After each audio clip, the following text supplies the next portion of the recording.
해도 학생들 중에 아무도 신고하지 않을 것이다. 이 학생이 보니까 국정원에 신고를 하더라고. 그 노무현 학생.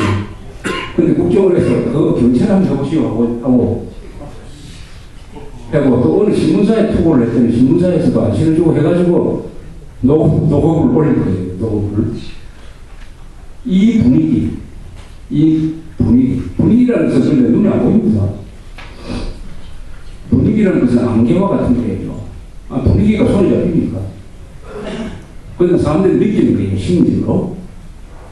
이 분위기는 뭐냐? 종북특세 분위기다. 김정일을 욕하면 과거엔 당당하게 했는데 요새 김정일 욕하면 눈치 봐야 되네요. 요게 분위기. 근데 분위기는 안개와 같아요. 이 용감한 사람이 아니 안개는 안개지. 아니 밤에 안개 공동묘지에 막 안개 낀 거 보고 요즘 나온다 해가지고 기절을 한 사람도 있어요. 그러나 안개는 안개인데 그게 뭔데? 이래보면 안개는 안개래요. 이 분위기에도 그걸 우습게 여기면서 아니 법이 있고 진실이 우리 편인데 이런 분위기 상무시해버리고 지금 오늘 아침부터라도 이명박 대통령이 난 종북 세력 법에 따라서 체결하겠다. 이렇게 하면 다 그쪽으로 가게 돼 있어요. 근데 그 말을 안 하고 이 분위기 계속 눌려가지고 있으면은 분위기가 간첩을 만드는 거고 분위기가 간첩을 영웅으로 만들고 그 분위기가 영웅을 간첩으로 만들고 분위기가 영웅을 악인으로 만들고 이 분위기가 악당을 저 성자로 만드는 이런 겁니다. 분위기. 그러나 이 분위기는 맞선 사람한테는 아무것도 아니다. 뭘로만 쓰느냐? 헌법과 진실이다. 헌법과 진실로 무죄한 사람한테는 이건 아무것도 아니다. 이렇게 우리가 얘기하는 거죠. 제가 지난주에 어느 출판기념회에 갔어요. 누구 출판기념회냐? 구자춘이라 잘 아시죠? 구자춘씨 문집 출판기념회 겸 그 아들이 조선일보 위원 출신인데 우승재라는 사람이 이 사람이 대구에서 출마를 모아서 자기 아들이 또 책을 내고 해서 부자 출판기념회가 동시에 열렸는데 아이고 드문 일인데 그래서 제가 축사를 해달라고 해서 구자춘씨 문집을 보았어요. 저는 구자춘씨를 성년에 80년대에 만났는데 이 사람 좀 프로한 생활을 하고 있었어요.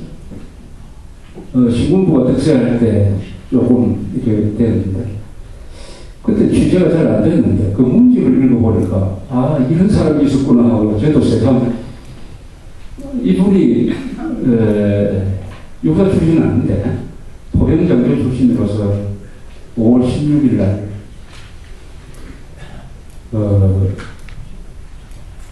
제일 먼저 이 서울로 들어온 사람입니다. 육군단 포병단이 5.16을 보면 항상 해병대 중심으로 쓰는데 해병대가 한강정문을 가지고 이렇게 쓰는데 사실 해병대보다 먼저 들어온 부대가 있었습니다. 그게 육군단 포병단이었어요. 이 육군단 포병단은 문재중 대령이라는 사람, 육사 5기 출신이 지휘하는 부대였어요. 그 대대 중에 공종실이가 작품 사무인가 모르겠습니다. 그 중에 대대장 한 분이 구자춘 씨였어요. 흉년. 근데 이 부대는 정시에 출동을 했고, 뭐 정보도 누설 안 되고 아주 모범적으로 5월 16일날 새벽 한 3시쯤 육군본부에 딱 들어왔어요. 그런데 자기를 맞아주는 사람도 없고, 박정희도 안 보이고, 아무도 안 보이는 거예요. 그래서 불안해지기 시작했습니다. 야, 이거 우리가 날짜를 잘못한 거 아니냐? 하루 먼저 들어온 거 아니냐?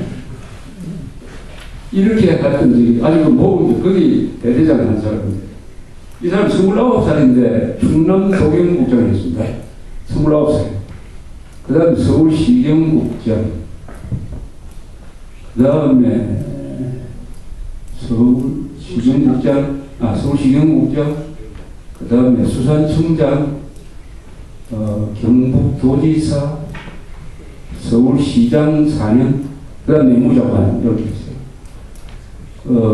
5.16 나고 나서 11.6까지 한 번도 쉰 적이 없는 사람이에요.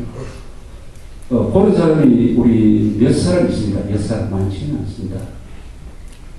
근데 이 시경국장, 경북도지사, 서울시장, 내무장관은 박정희 정부 시절에 핵심되는 자입니다. 핵심되는 자. 그것을 다 거친 사람은 부자준 씨밖에 없고, 이 사람이 특히 74년부터 78년까지 서울시장 하는 동안에 사실은 오늘의 서울시의 근본을 만든 사람이에요. 다리도 많이 놓고 터널도 뚫고 뭐 하수 처리장도 만들고, 그리고 이 서울을 지하철도 지하철 2호선도 그렇게 만든 거고, 여러분 세계 지하철 중에서 가장 흑자를 많이 보는 지하철 노선이 2호선입니다. 수송 인원도 제일 많습니다. 2호선. 그 2호선을 만드는 개념이 서울을 어떻게 발전시킬 거냐. 보통 도시는 단핵 구조인데, 그리고 중심부가 하는데, 서울은 다핵 구조로 해야 된다. 그러니까 광화문도 발전시켜야 되지만 압구정동도 발전시키고 영등포도 이런 식으로 다핵 구조로 만들었답니다. 그게 아주 성공한 거를 다핵 구조로 그게 맞춰서 2호선을 만들었다고 이렇게 얘기를 했습니다. 또 내무장관 때는 경북도지사 때는 새마을운동 실천하고, 또 박 대통령이 인물을 보는데 까다로운 사람인데, 이 사람한테 일을 이렇게 맡긴 것은 일을 워낙 잘하기 때문에 그랬다고 이렇게 하는데, 제가 그 시대를 연구를 하면서 보니까 이 경제개발에 종사했던 사람은 남도우 씨나 김정영 씨나 뭐 오원철 씨, 김학렬 씨, 장기영 씨 이런 사람들에 대한 이야기는 많은데, 이 내무 행정을 했던 사람들에 대한 평가는 매우 낮아요. 사람들이 별로 관심이 없어요.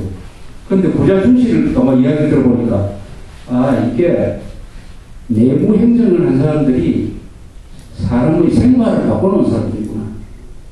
도시도 만들고 새마을 운동도 하고 한 사람들이구나. 그런데 이 내부 행정을 한 사람들을 우리가 그동안에 소홀히 했구나.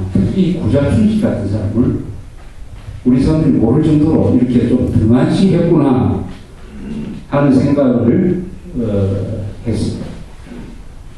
그런데 이 사람이 내 문집에 보니까 치안국 정보과장을 할 때 쓴 이 간접 침략에 대하여라는 글이 있었어요. 그걸 읽어보니까 딱 요새 맞는 이야기예요. 간접 침략, 평화통일이라는 말을 평화통일이라는 말에 속으면 안 된다. 평화통일이라는 말에 속으면 안 된다. 평화를 이야기하지만은 평화통일이라는 거 걸어놓고 그 다음에 대남 공작을 하니까 이 평화통일이라는 말에 속아서는 안 된다. 이렇게 강조를 하고 있었는데, 어느덧 평화통일이라는 말이 한국 사람들도 받아가지고 무작위로 쓰면서 자유통일이라는 말을 말살해버렸어요. 이 평화통일이라는 말 절대 쓰면 안 됩니다. 자유통일이라고 얘기해요. 자유통일. 평화통일 하면은 북한도 평화통일, 남한도 평화통일. 북한은 평화적 적화통일을 말하고 있는 거죠. 이 평화라는 말 때문에 자유, 자주, 자위, 안보, 법치 이런 것을 다 무력화시키고 있는 말입니다. 그 독입니다. 독. 평화라는 독을 먹어버렸어요. 하는 생각이 들었습니다. 그 아들이 쓴 책을 보니까 이 사람도 어느 기자 출신이니까 말에 대해서 아주 예민한 사람. 그 책에 이렇게 썼어요. 언론에서 잘못 쓰는 용어가 두 개가 있다. 하나는 독도 문제라는 용어이고, 또 하나는 김정일 국방위원장이라는 말이다.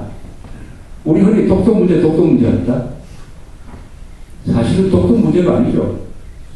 독도에 무슨 문제가 있습니까? 우리 건데. 독도에 아무 문제가 없어요. 다만 일본 사람들이 독도는 자기 땅이라고 하는 것이죠. 그건 독도 문제가 아니죠. 그걸 뭐라고 해야 되나? 독도망은 이래 버리겠지. 그걸 독도 문제라고 하면 독도는 일본 것도 아니고 한국 것도 아니다. 이래 버립니다. 그 문제라는 말을 갖다 붙이면 안 된다 이거예요. 그러면서 독도 문제가 진짜 어떤 독도 문제가 돼버려요. 독도망은 문제가 있는 것이지. 그래서 우리 앞으로 독도 문제라고 말씀이 맙시다.